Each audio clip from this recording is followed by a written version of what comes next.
All right, welcome everyone. Let's get started. It's the February 2024 OpenZFS leadership meeting. I see a bunch of things on the agenda. Looks like a lot of stuff out for review, so that's great.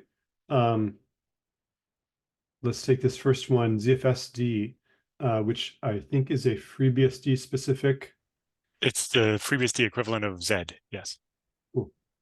So this is from Alex Pinchuk and Alan Summers at Axient, and they've updated zfsd to be able to use the per vita properties to tune the number of like read and write IO errors or checksum errors or slow IOs that trigger replacing a drive, similar to what Clara did recently for Z across a couple of different commits on Linux. Cool. So you're looking for folks that are familiar with FreeBSD code base to take a look at that? It's mostly ZFS specific, although ZFSD is its own thing, but especially anybody that knows how the fault management stuff works in general, that might want to gloss over that and see that everything makes sense. Cool. The FreeBSD specific side is pretty well covered by the FreeBSD code review system, but anybody with expertise on how the fault management part specific to ZFS is supposed to work would be a helpful extra set of eyes. Cool. Just glad to see that, you configure fault management the same way on both OSs now. So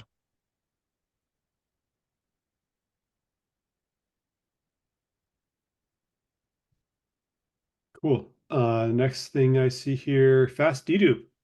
Woohoo. yes, so the 7 pull requests for that are now open. Brian has even reviewed and landed the first one, which was mostly updating a bunch of documentation and rearranging, cleaning up a lot of the interfaces, a lot of prep work that Rob Norris did to get everything in shape before we went and changed a lot of it and adding the right places to let us hook in without disrupting the existing dedup code. Cool. And are the remaining 7 like in order, like they each depend on the previous one? Yes, Or okay. they are in order. And I think right now that's the bottom of the stack currently is the updated version of Zap shrinking. All right. And then it goes on to introduce the rest of it, including the logging updates to the DDT and rebuilding those at reboot and the new data structures and all the rest of it.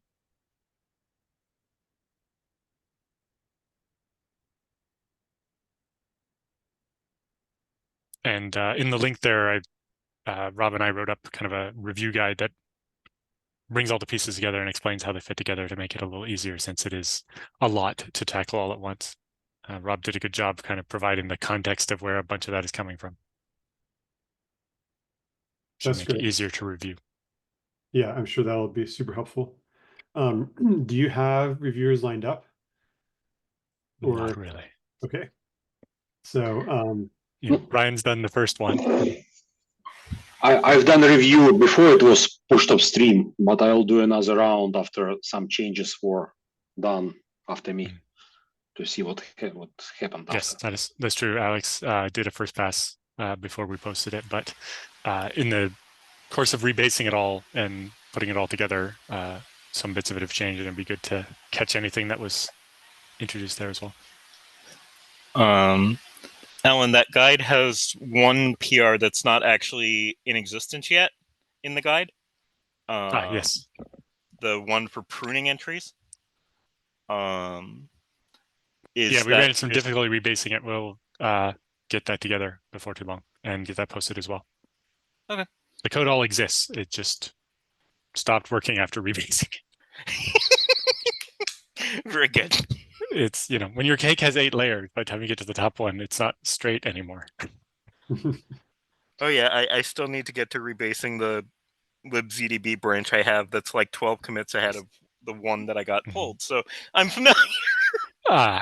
What really made me miss was the feature in GitLab where you can make a pull request based on an arbitrary branch, not, main or master or whatever, so that when you create the stacked ones, each one shows only the diff from the other one, not, oh, if you look at changes, here's, if you're looking at the last pull request, it's like, here's 7 commits worth, here's 6 months worth of ZFS changes. Good luck trying to read it. And so even some of the pull requests are broken down into a bunch of commits, again, to try to make it easier to step through it as a reviewer.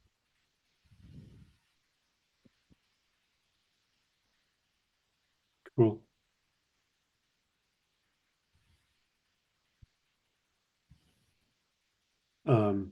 Yeah, Don's not here to talk about the pruning stuff, but that is all there and works. So it goes through and finds the statistically oldest entries and cleans them up to make room so that when you do run into the dedupe quota, that you're still able to continue to dedupe by getting rid of the things that have not found a match in the longest amount of time. And hopefully, new incoming writes are more likely to dedupe than the old one that has never deduped so far. Mm-hmm. Cool. All right. Well, I look forward to seeing that. I may be able to take a look at the Zap shrinking thing, since that's some of the oldest code that I wrote in ZFS. Yeah. And how you improved it. I remember at the hackathon, you have a home directory that would really benefit from it. Yeah. Cool. The next item that I see is about the MMP thread. Yeah, that was Don Brady working on that. I guess he's not here today. But basically, if you had some slow IO mixed with an IO error, you could end up doing a VDEV probe from within the MMP thread, or outside of it, sorry, and end up with you holding the lock while you're doing this probe, causing the MMP to time out, which will suspend the pool and require a reboot to recover.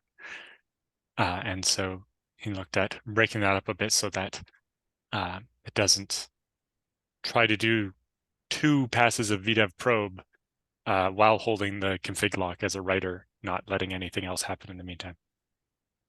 Cool. Speaking of requiring the system to reboot, how is force export coming? Don's also made a bit of progress there, especially around being able to steal the spot namespace lock when something is jammed up while holding the spot namespace lock. And we had a case where a customer, I'm not entirely sure why, was running zpool regwid, and that encountered a suspend and was stuck there, and so force export couldn't start because somebody else was already camping out on the spot namespace lock. And after working with George on the parallel import and breaking up the spot namespace lock, he came up with a way to maybe solve that and be able to steal it and cancel the ZIOs and unwind stuff. So progress is being made on force export once again.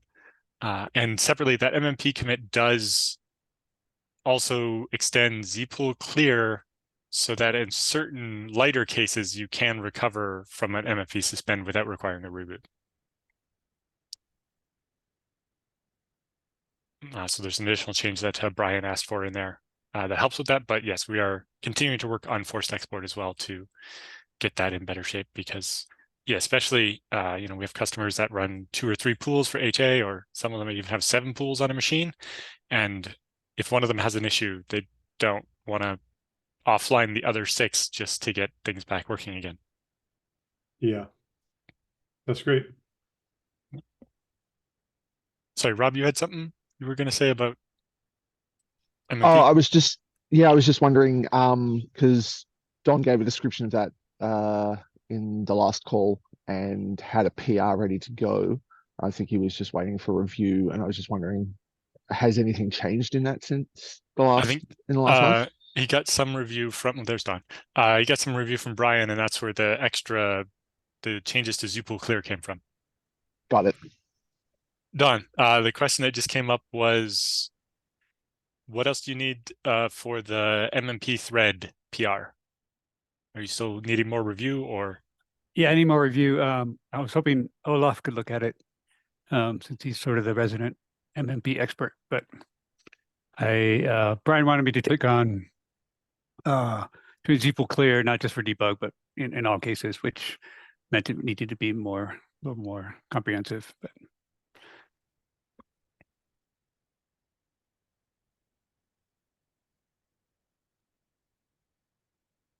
Cool. Any questions about that?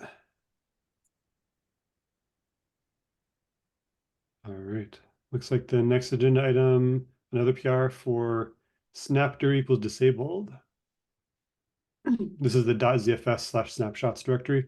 Yeah, this is just a community submitted pull request that solves a problem that's been niggling in the back of my mind for a long time. There are cases where, like when exported over NFS or something, where you maybe don't want users going into the .zfs directory and doing stuff. And so just the option to be able to set that to be disabled so that, when somebody goes and browses around in there, it doesn't mount all the snapshots and use up a bunch of system resources for no reason. Isn't there already like snapdir equals hidden? So hidden means the directory doesn't show up when you run ls. Yeah. But if you know it's there, you can CD into it. Okay. It doesn't actually stop it from working at all. It just makes it so that, your backup software doesn't find it and go try to back up all your snapshots separately. But sometimes you want a bit more than that to just have it not make sure be nobody there. can cause those mounts to happen. Yeah.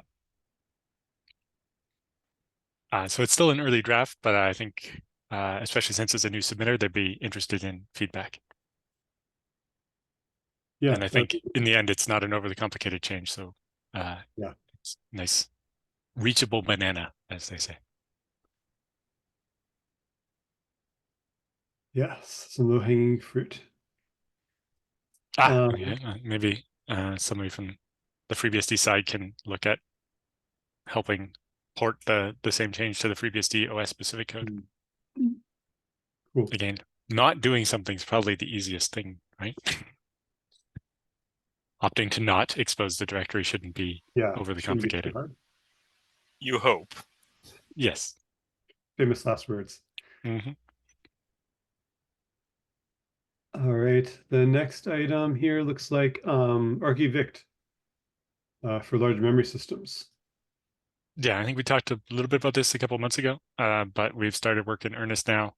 That involves both using separate test queue threads for each of the ARC types and like metadata versus data and so on, but also looking at having the sublists being able to evict from them in parallel.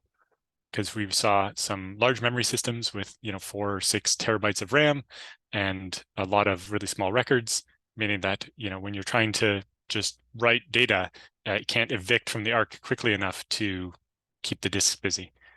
So like especially an all NVMe pool, it can write really fast up until the ARC is full, and then it just, because it's single threaded, there's one ARC evict thread running at 100% CPU, and it's bottlenecking all writes or even reads because again, they want room in the ARC. Yeah, that's great. I've run into the same problem even on very modest size systems, like just. And I think especially if you have really small record size, right? Yeah, with small record size, that's the key thing to induce this problem. So like, we typically have average compressed block size of like 3 kilobytes, so you can have a lot of records that need to be evicted there.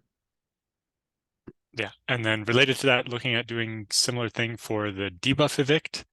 In particular, that one also walks backwards through the LRU or whatever, finding the oldest entry. But once it evicts one, it returns to the outer loop and it goes back in and starts to search at the bottom of the list again. And even just saying, how about we try to evict 100 items while we're walking up the list before we start back at the bottom of the list. So, if you end up needing to evict 1,000 items, you don't, after each one, start at the bottom of the LRU and walk up the list again and again and again, going over all these ones, because it does a try lock to find something that it can require the lock for to evict, but it only does one at a time and then starts over at the bottom of the loop every time. And I think it could be much more efficient. No, it could be much more efficient. It's just a side effect of having multiple sublists that we know now have not exactly LRU, but something weird, statistically based. And right. For the debuff, I don't think we have multiple lists, do we? I don't remember. For both. No, But I but think that The arc does for sure. I think that that effect, as long as the number that you're evicting in one, like from one Go. list, is oh yes, small relative to the that size is of the list, it's kind of that close I enough. was gonna say that we shouldn't evict too much, otherwise we Mhm. may get too much imbalanced. Yeah. Unless Yeah. we may have even some better, more fair idea. Yeah, and that's for the arc, that is the most complicated thing at the moment, is how do we divide up our target across those sublists so that we don't end up evicting a bit less than we wanted because, you know, one wasn't evictable or didn't have room or didn't have enough items, but we don't want to over evict and you know, tank the arc for no reason. Oh, yeah, the problem that we may under evict if what's available in ARC is less than in specific type, less than we wanted it to be. We could at the very least do multi-threaded for ghosts if that's a problem, because the number of ghost buffers is same as for normal ones, even so they don't have memory. But what to do about main types, it may require some thinking. We should have much more to report next month on the call when we've gotten a bit deeper into it, but making progress there and getting just some more performance back will be good, I think.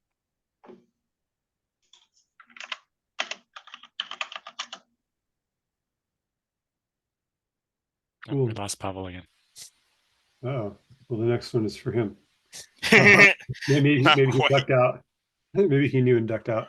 I just put it there, so I'd be surprised. But yeah, go ahead. I just wanted to mention this because the advice I had been giving anyone who asked me, can I use block cloning, is it's turned off right now. I don't think there are any outstanding bugs that are not fixed in like 223 and Git, but it's turned off until we're really sure. And then somebody reported one. So my advice has changed. But just so you know, there's currently an outstanding bug that somebody reported like yesterday or the day before against block cloning. You can't, as far as we can tell, hit it without going and flipping the tunable to not the default, but at least in like 223. But this also reproduces on 220 or 222 at least, I should say. Presumably 220, but that's hard to distinguish. Importantly, none of the tunables for mitigating the old bug with dnode stuff causing 0 runs matters for this, so it's probably a different bug. But so I just wanted to mention this, not because I wanted help looking at it. Like if somebody wants to look at it, by all means, but just so you're aware and not giving the same advice I was giving until someone reported this. Do we have any scenario not involving building Go? Not currently. I was playing with trying to get a test case open, but first I was trying to eliminate which kernel versions it was specific to, if at all. Because my initial guess, since I hadn't seen anyone else report this, and the reporter was on 6.7, was that it was specific to a changed interface somewhere. So far I haven't found a version going back a couple that I haven't reproduced it on, of Linux, I should say. So unclear. I'll be updating it as I get more information, but you know, I was trying to understand the scope of where it was definitely reproducible and then try to build a better minimal test case. Once there will be test, I will definitely be curious to take a look. Yeah. And it wasn't the whole file that was zeros, it was just certain parts of it? Or does it happen to line up to like unaligned parts or something? Not entirely clear. Okay. So the original person reporting this, I believe they said most or all of the files that they were encountering this with ended up as like runs of zeros. When I reproduced it with the same behavior, it was parts of the files that were zeros, and it was not always the same parts. In the bug report, I see it's not even anything aligned parts. It's arbitrary bytes, not even like 512 bytes aligned or anything block aligned. That's weird. Not obviously, no. Yeah. So I've been trying to isolate where this does and doesn't happen to see if it's anything with a different Linux interface, or if it's just nobody's testing this much currently, and then try to go from there. But just so you know, the advice should probably not be there are no known bugs currently.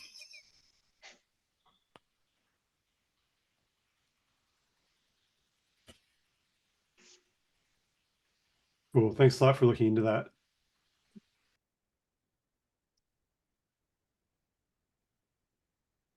Obviously, we need to get this stabilized before we turn it back on by default. Mhm. I was so hopeful nobody had reported bugs against it in a while.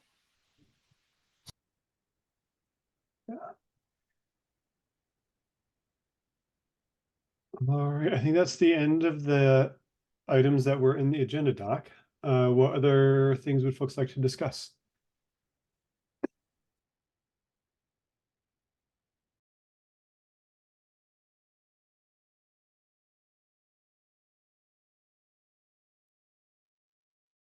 Was curious if there was a recent integration that may have broken like the test actions. I noticed a lot of PRs are failing in the same way on like required tests.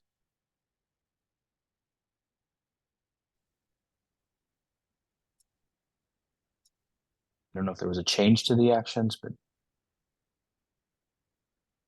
Is it just the GitHub actions, or is it the Amazon CI as well? I didn't look that far into it. I just noticed I updated a PR and like some of the tests were failing, and I looked at some of the other PRs that are recent, and they're all like failing like in like cleanup. Yeah, I guess I'm just looking at the one Alexander Moten put in here, which is like a bunch of comments and a one-line change, and that's Yeah, failing a bunch of tests not related to where that change is. Actually, it's only failing on CentOS 7. There's a whole bunch of other ones here where it's failing, and yeah, it's probably something with the CI there. I don't remember anything about that changing recently. That's not to say it didn't, but I don't remember seeing anything change.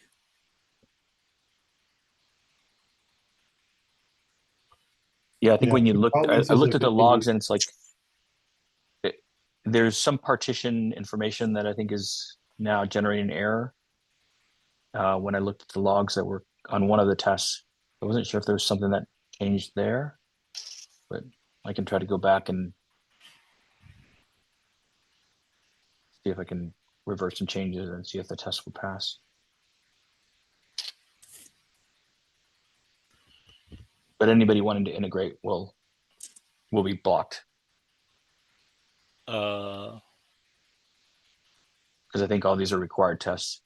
Yeah, it looked like it. Yeah, like the one I'm looking at here is like zpool create is failing. The cleanup ones that are failing seem to be that it is trying to. It's hitting the thing where Linux won't update the displayed partitions for a device if the device is still open. So it might be the case that something still has it open, or it might be the case that no. There have been a couple of things I think that have hit that in the past where you where something detected there was a change and held the device open, but we'll see. I hadn't noticed or looked at it. I just opened a log now, but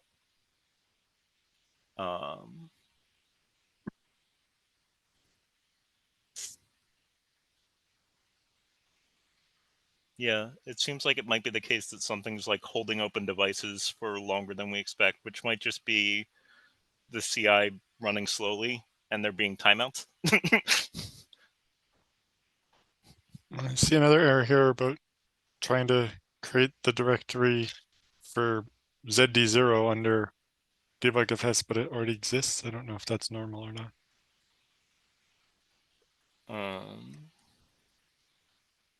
But that should be simple to, or at least that this particular case is probably not that complicated to resolve. I don't know what's breaking it, but it's probably just something holding it open.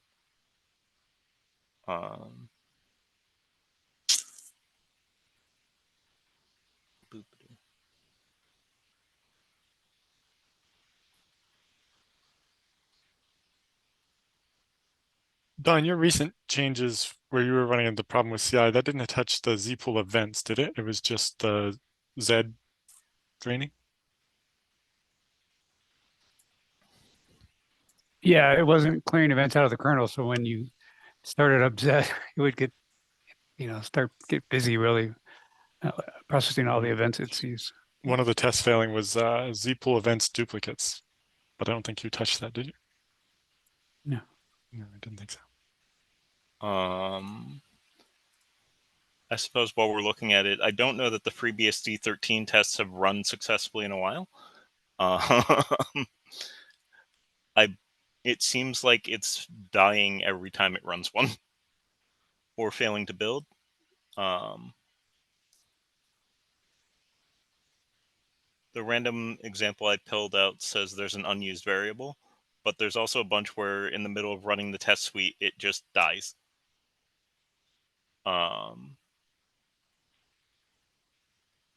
Presumably with some kind of kernel panic because, you stop getting any output and it goes away. But I don't know. So that probably is going to fail in every test run now. It says it built ZFS in 4 minutes and then went to run the tests and was killed after 4 hours. Yeah. Is there some sort of serial console or something on that VM so that it would be possible to debug? I think we have some output for Linux, but I never saw anything for FreeBSD. I don't think the FreeBSD VMs capture that currently. No. The output's showing that it ran over 1,500 tests and only 7 of them failed, but then it also lost connection. So it looks like it's making it to the end of the test run. Interesting. It looks like for the random one I picked, it took 3 hours and 40 minutes to get to the end of the tests. So maybe it's taking too long to clean up and pack things up and is just dying that way. I don't know, the timestamps look weird. It looks like it got finished one of the tests after 3 hours and 18 minutes, and then the next test doesn't start until 4 hours and 5 minutes. That's possible. A change I keep meaning to try and propose upstreaming that I wrote a while ago is one that prints the current timestamp out in the summary so that you don't have to go read the detailed log to figure out what the delta was between tests running. Mm-hmm. But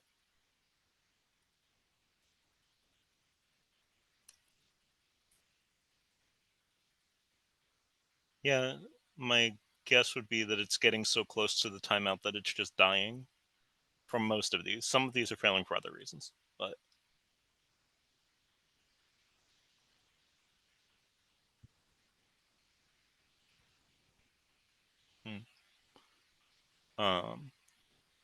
do we want to open a bug to look into this so that we don't forget it and then at the next month's meeting go, oh, right.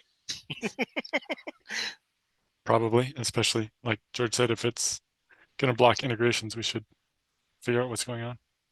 Probably. I'll go do that then. Thank you. Doop-a-doo.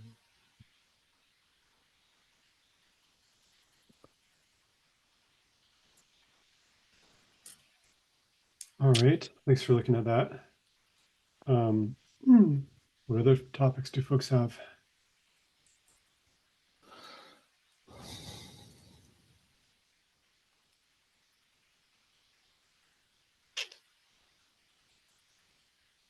All right, if there aren't any, then we'll have a early meeting.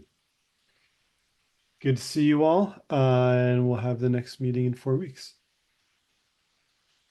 Bye. Okay. Thank you. Take care.